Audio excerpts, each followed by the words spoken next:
Maybe there's a financial barrier with going to the doctor.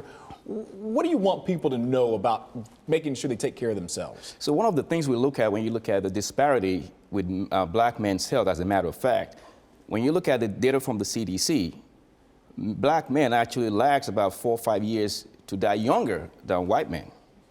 Black women, however, live much longer than black men. And the reason why we're seeing this is because of the phenomenon called allostatic load, which is a cumulative effect of stress over both mental and physical health.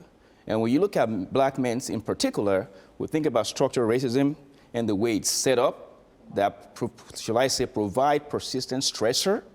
The longer you're in a state of persistent stressor, what happens then is physiologically you start having some changes. So black men tend to develop chronic health conditions 10 years younger than any other race. And that's the reason why we see less life expectancy in black men. We were just talking about in March the rise in colorectal cancer and prostate cancers and things like that, especially in men, because they just simply don't go to the doctor. Yeah. Are these simple things that can be treated and prevented before you get to that point? That's what we always say, prevention is better than cure.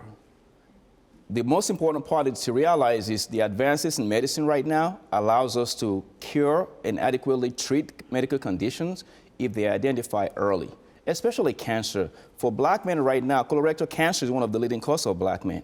And about 15% of black men that develop colorectal cancer will die. Why? Because one, by the time it's diagnosed, it's a late stage cancer, which has the worst prognosis. If you do preventive care by doing your, yearly rectal examination or yearly colorectal screening, they make it more simplified right now with pills that you can take that take pictures of your GI tract, just checking for blood in your stools. And also you have to watch patterns of your bowel and see if there's any changes. If you notice any of this is when you want to seek a doctor and seek guidance as to what to do. Well, really quickly, tell me what's going on this month and how can people get involved? Yeah, basically, for the first time, we've decided to launch the Fully Alive Men's Health Summit. For the whole month, we'll be having curated events specifically for men.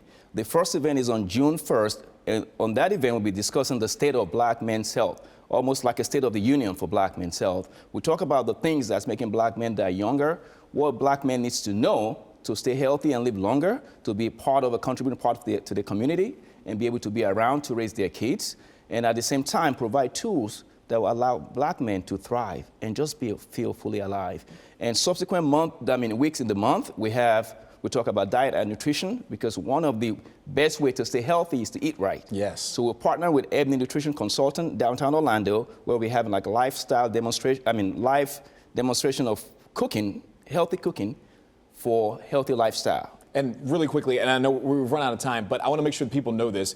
This is 100% free, yes. And you'll be able to answer some of the questions that yes. people may have that log on. We've also posted this event for you if you want to find out more information on our community page on WESH.com. There you'll see all the different events, the different topics that are going to be discussed. And Doctor, we're going to have you back next week on WESH 2 News Sunrise to give us more details about what's coming up for next week. Yes, thank you very much for having me. I really appreciate it. Thank you so much for coming in. Thank you. Michelle and Tony?